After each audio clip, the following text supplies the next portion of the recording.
Assalamualaikum warahmatullahi wabarakatuh. Alhamdulillahirrabbilalamin. Wabihi nasta'in wa ala umri dunia waddin. Wassalatu wassalamu ala asrofil anbiya'i wal mursalin Sayyidina wa maulana Muhammadin sallallahu alaihi wasallam, amma ba'du. Kami dari kelompok 1, kelas 10 Ahwat, kami akan mempresentasikan proyek PPKN kami yang bertema Ketentuan UUD NRI tahun 1945 dalam kehidupan berbangsa dan negara.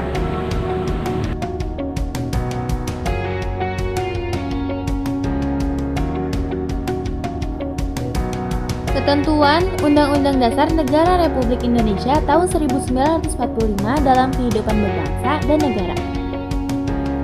Pengertian, wilayah negara adalah salah satu unsur negara yang merupakan satu kesatuan wilayah daratan, perairan, beserta dasar laut dan tanah di bawahnya, serta ruang udara di atasnya, termasuk seluruh makhluk hidup dan benda yang ada di dalamnya.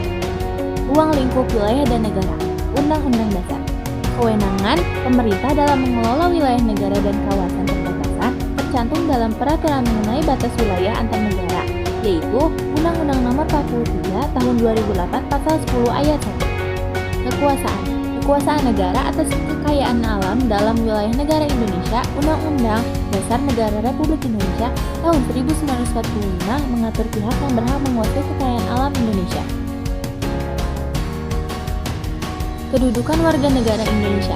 Hal ini sesuai dengan isi pasal 26 Undang-Undang Dasar 1945 yang menyebutkan bahwa warga negara adalah orang Indonesia asli dan orang bangsa lain yang sah berdasarkan undang-undang untuk menjadi warga negara.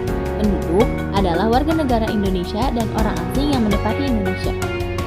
Jadi, penduduk yang dapat menempati Indonesia ialah penduduk atau warga asli Indonesia dan juga orang asing yang menetap di Indonesia, serta mendapatkan kewajiban dan hak terhadap negara Indonesia.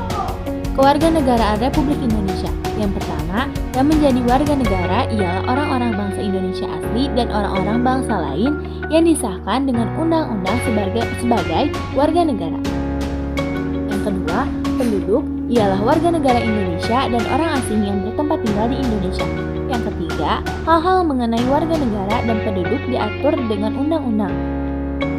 Sistem pertahanan dan keamanan negara. Sistem pertahanan dan keamanan rakyat semesta atau SISHANKAMTARA adalah sistem yang disusun berdasarkan aturan undang-undang dasar dengan tujuan untuk mewujudkan ketahanan nasional Indonesia.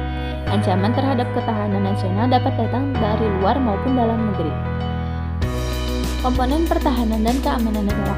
Yang pertama, intelijen. Komponen intelijen berfungsi untuk mendeteksi ancaman dan tantangan secara dini. Kemudian, hasil deteksi digunakan untuk memberi peringatan awal kepada pihak-pihak terkait guna melakukan langkah pencegahan dan penanggulangan. Mereka hanya bertugas untuk memberikan informasi dan peringatan. Keputusan besar tetap berada di tangan pemerintah.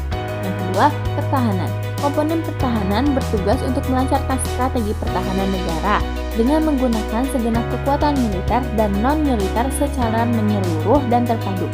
Strategi yang dilancarkan oleh komponen pertahanan meliputi strategi penangkalan yang bersifat kerakyatan, kewilayahan, dan keniscayaan. Setiap negara pasti memiliki berbagai cara untuk menjaga pertahanan dan keamanan negaranya, termasuk negara kita, Indonesia. Sekian, terima kasih. Sekian dari kami. Terima kasih telah menyaksikan. Wassalamualaikum warahmatullahi wabarakatuh.